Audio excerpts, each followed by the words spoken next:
Welcome to our channel. In this session, we will discuss the concept of address sequencing.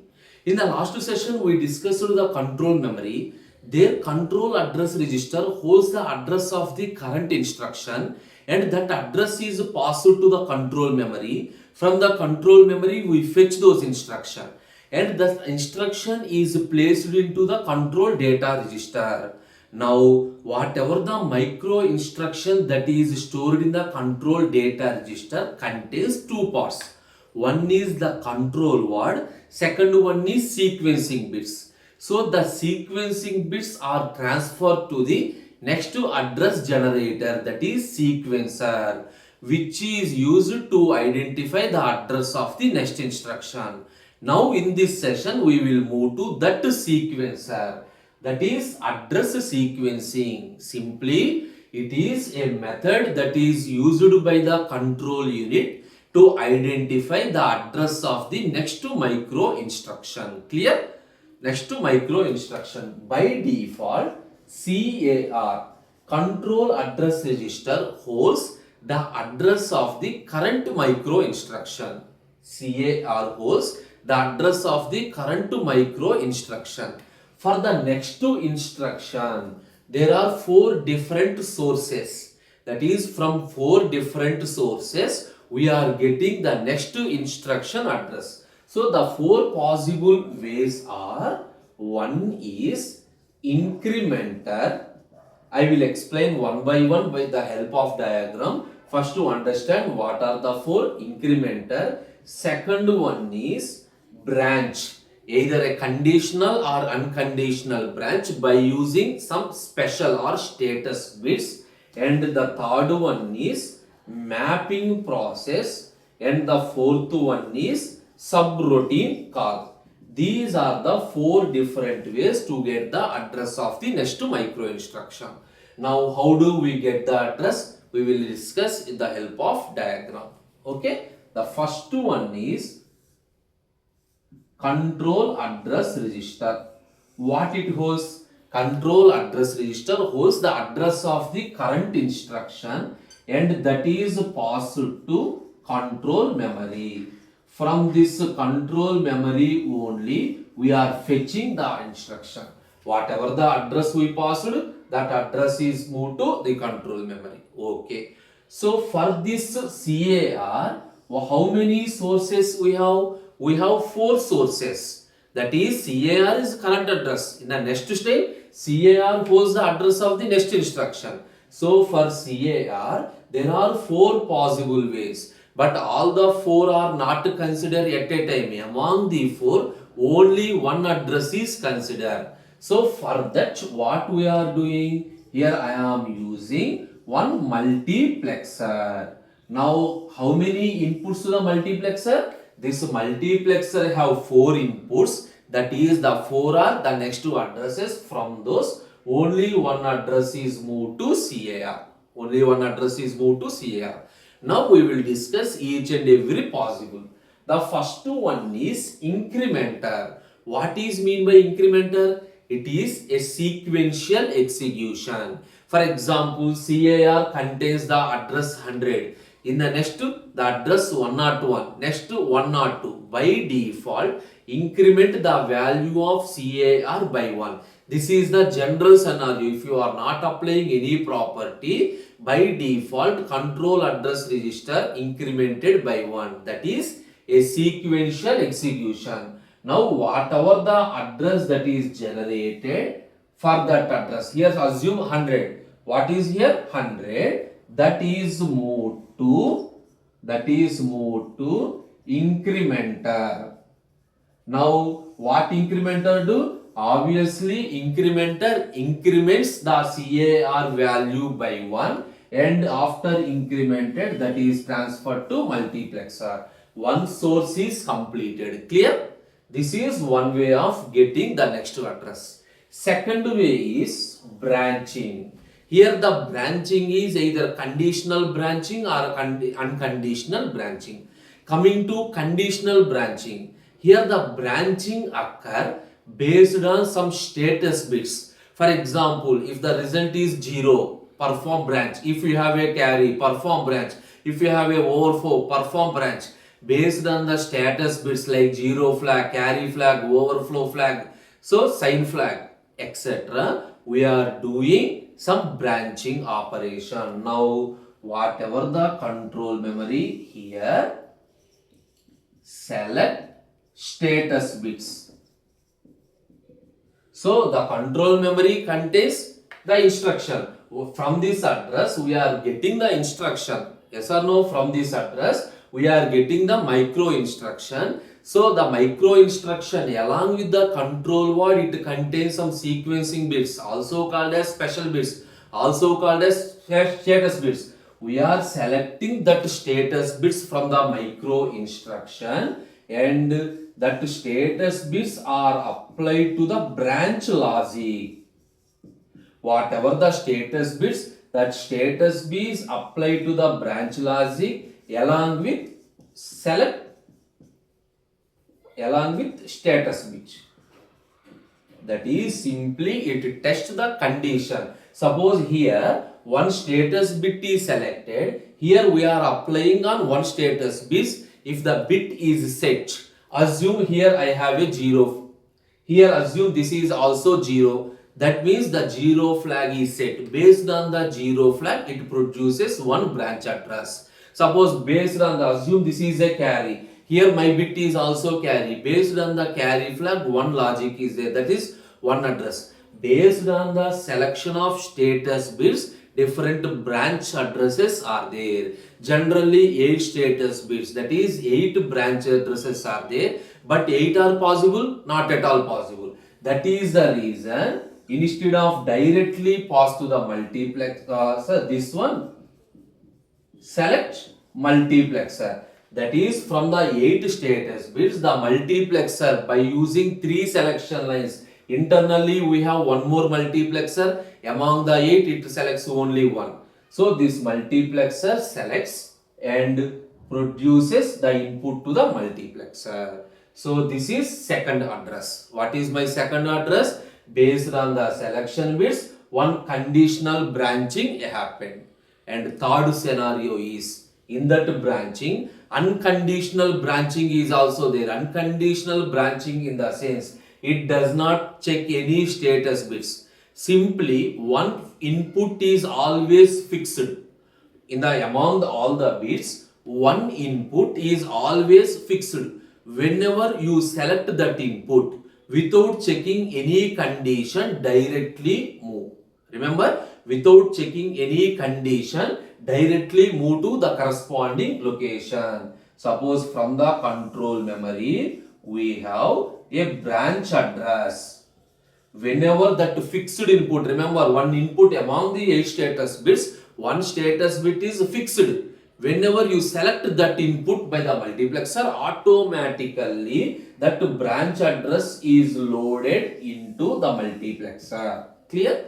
This is the condition, this is unconditioned. Remember, one more thing in condition branching. Suppose if this condition is violated, that means whenever the condition is satisfied, then it generates a new branch address. The control address register holds the new branch address. But remember, whenever the condition is not satisfied, by default, it does increment operation. Always remember, whenever the condition is not satisfied, it does increment operation. So this is two are the condition branching and unconditional branching. Now, the third category is mapping. Mapping means simply it is a process of transforming the instruction bits into the address in the control memory. I think it is somewhat difficult. Understand carefully. Here I have instruction code. Instruction code in the sense my mission instruction.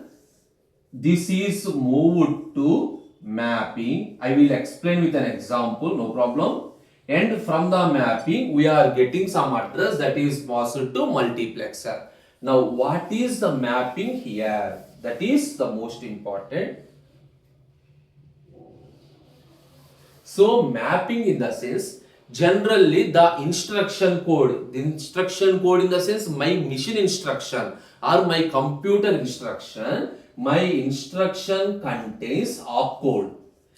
The opcode is converted into, you need to transform the opcode into an address in control memory. Why you need to convert into control memory? Why? Because the micro instructions are stored in control memory. Even though this is an instruction which contains the opcode, the operation is not at all performed.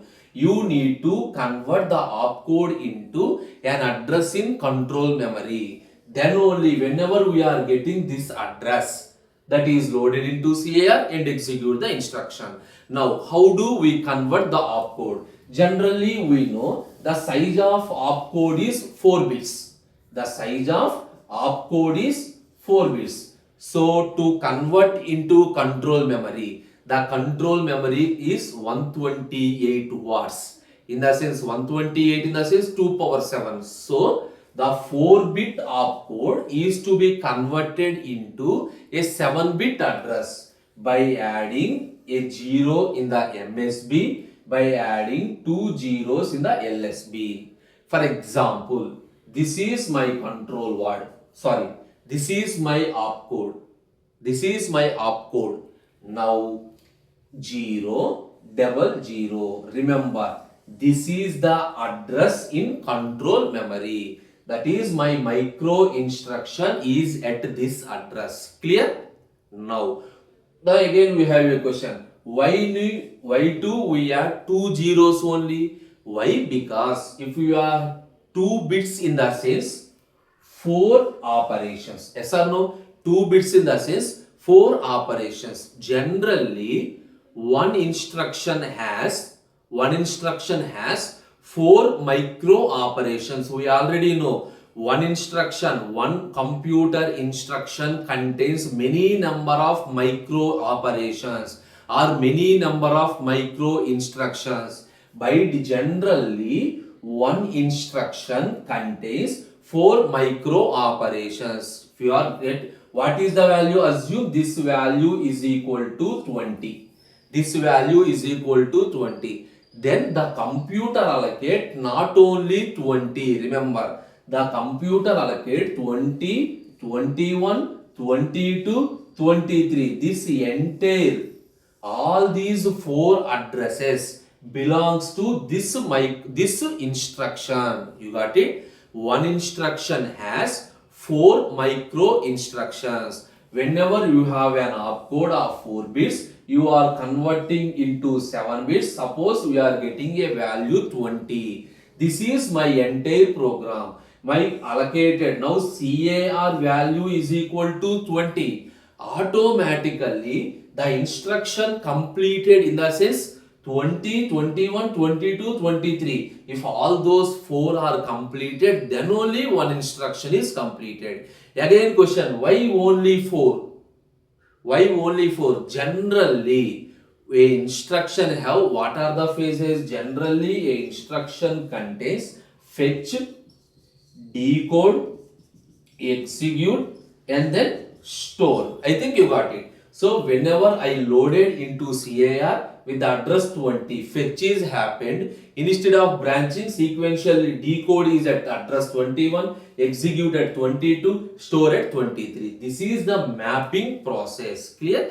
That is the reason we are converting a 4-bit opcode, that is a mission instruction, into micro instruction addresses. Now, clear? Now, the last scenario is subroutine. Subroutine in the sense simply a function. If you want to do the same task multiple number of times, we are justly written as a subroutine. So, what you need to do? Whenever you call a subroutine, you need to save the return address. Otherwise, if you call the subroutine, you move to there. Then how do come back? That is the reason always the return address is to be stored. Suppose right now I am at address 100. Right now I am at address 100. Move to subroutine. Once executed, now where to come? You need to at 101. In the order only. This is my call instruction. Assume my call instruction is at address 100. After completion of subroutine, you need to come back and at 101. This address CAR plus 1. This address is stored in subroutine register. Why? After completion of subroutine, you return back. So, whatever the increment value we are getting, that is placed into subroutine register. Once my subroutine is completed, now subroutine is completed, restore that address to the multiplexer and do the normal operation. These are the different ways to get the next address. Clear? So CAR holds the current address instruction that is stored in the control memory. One thing is incrementer. Simply increment the address to get the next instruction, sequential execution.